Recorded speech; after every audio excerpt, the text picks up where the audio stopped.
మీరు చూస్తున్నారు YVN news. మా న్యూస్ మీకు నచ్చితే లైక్ చేయండి, షేర్ చేయండి, సబ్స్క్రైబ్ అవ్వడం మాత్రం మర్చిపోవద్దు. మన కుప్సెట్ వెంకటేష్ గారు మాట్లాడేసిందే కోవచ్చు. ఈరోజు ఒక అద్భుతమైన స్వాగతం పలికారు.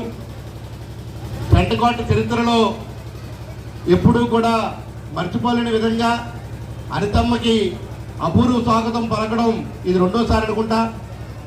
మరి ఇలాంటి శ్రీను పిఎస్సిఎస్ అధ్యక్షుడిగా చంద్ర అభిమానాన్ని పొంది గ్రామంలో అనేక కార్యక్రమాలు చేస్తూ మరి ఈరోజు సుమారుగా 3 కోట్ల రూపాయలతో ఎలక్షన్ అయిన 1 ఇయర్లోనే 3 కోట్ల రూపాయలు శాంక్షన్ చేయించుకుని ఇంకా మాకు చాలా కావాలని చెప్పి కోరడం జరిగింది. అవన్నిటికీ కూడా అనితమ్మ సమాధానం చెప్పడం జరుగుతుంది. మరి అలాగే ఇప్పుడే చాలా శాంక్షన్స్ కూడా వచ్చాయి. సుమారుగా నియోజకవర్గంలో ఇప్పటికి ఒక 50 కోట్లతో అభివృద్ధి చేసుకుంటే మరి రాబోయే కాలంలో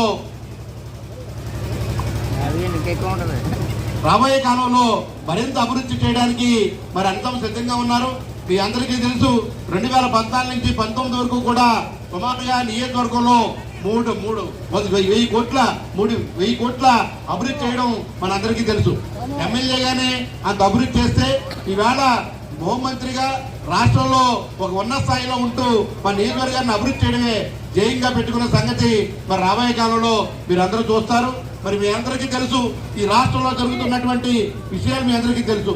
5 సంవత్సరాలు ఈ రాష్ట్రాన్ని విధ్వంసం చేస్తే మరి 1 ఇయర్లోనే ఒక పక్క అమరావతిని ప్రారంభిస్తూ అమరావతిని కడుతూ మరొక పక్క పోలవరాన్ని కడుతూ మరొక పక్క ఏపీఎస్ ద్వారా భూములు తీసుకుని మరి నిరుద్యోగులందరికీ ఉద్యోగం కల్పించడం కోసం అనేక కంపెనీలని ఇక్కడ తీసుకురావడం విషయం తెలుసు.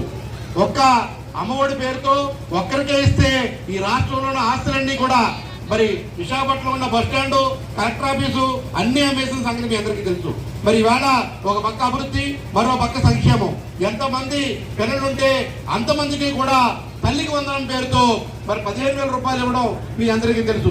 మత్స్యకారులందరికీ కూడా ప్రతి ఇంటిలోని ఎవరైతే వేటకి వెళ్ళారో అని వేట నిషేధ సమయంలో అందరికీ 20,000 రూపాయలు ఇవ్వడం సంగతి తెలుసు.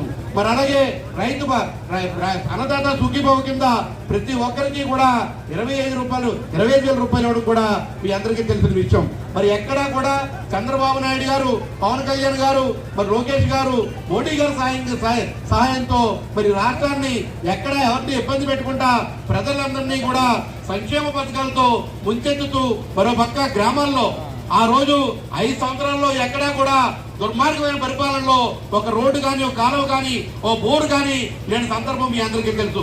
మరి ఈ రోజు అనేక కార్యక్రమాలని రాష్ట్రంలోని నియోజకవర్గంలోని అనేక కార్యక్రమాలని అనేక అభివృద్ధి పనులని సాధించుకున్నామంటే అది చంద్రబాబు నాయుడు గారి కష్టం అని చెప్పి మీ అందరికీ తెలియాలి. మరి అలాగే మీరందరూ కూడా నమ్మి ఈ రాష్ట్రాన్ని ఒక 5 సంవత్సరాలు దుర్మార్గుడి చేతిలో పెట్టాం. ఆ దుర్మార్గుడి వల్ల గ్రామాల నుంచి రాష్ట్రం వరకు కూడా అనేక ఇబ్బందులు పడ్డాం. ప్రజలు ఇబ్బంది పడ్డారు, భయభ్రాంతులతో బతికారు. ఈవేళ ప్రజలు సుఖంగా సంతోషంగా అభివృద్ధి జరుగుతుంది. మా గ్రామాలు అభివృద్ధి చెందుతున్నాయి, మా పిల్లలు బాగా చదువుకున్నారు, రైతన్నకు సాయం అందుతుంది, మరి మత్స్యకారులకు సాయం అందుతుంది, చేనేతదారులకి సాయం అందుతుందని ఆనందంగా సంతోషంగా ఉన్నారు. రాబోయే కాలంలో ఇంకో 30 సంవత్సరాలు ఈ ప్రభుత్వాన్ని ఆశీర్వదించి మరి రాబోయే కాలంలో ఈ రాష్ట్రంలో ఉన్న అన్ని వనరుల్ని అభివృద్ధి చేసుకోవాలని కోరుకుంటూ నాకు ఈ అవకాశం ఇచ్చిన శ్రీను గారికి ప్రత్యేక ధన్యవాదాలు తెలియజేసుకుంటూ సెలవు తీసుకున్నాను. జై హింద్, జై అనితమ్మ.